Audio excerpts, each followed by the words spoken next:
ليه اول حاجه بتتقال لما بتشوف حادثه على الطريق اكيد اللي سايقه كانت واحده ست. تعال نكسر القواعد بشويه حقائق وارقام. تعال.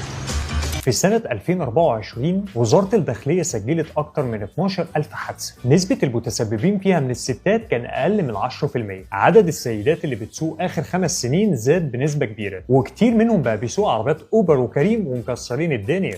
انزل على اليمين، انزل على اليمين، طب انزل على الشمال، انزل على الشمال.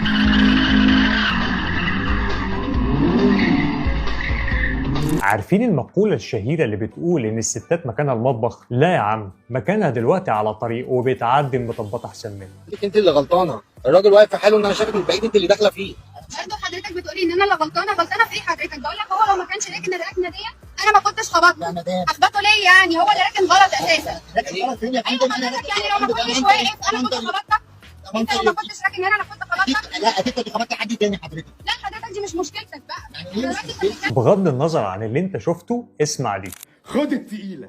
ايه هتسخ فوسي؟ لا يا راجل. في دراسة بتقول إن نسبة السيدات اللي معاها رخصة في مصر حوالي 9% بس، ولكن نسبة مشاركتهم في الحوادث 3% بس، رغم إن عددهم صغير ولكن حذرين أكتر ومسؤولين أكتر. و50% من السيدات اللي معاها عربيات بتستخدمها وسيله تروح بيها شغلها، مش بتستخدمها في مشاوير الكوافير وخلاص. فازاي بقى لما ست تركب مظبوط يقولوا اصل صدفه، ولما راجل يخبط يبقى كان مستعجل؟ في سؤال لازم يتجاوب، لو فعلا الستات اقل في الحوادث ليه دايما بيتقال اكيد اللي كانت سايقه كانت واحده ست؟ تابعني لو عايز تعرف اكتر. انا احمد داوود.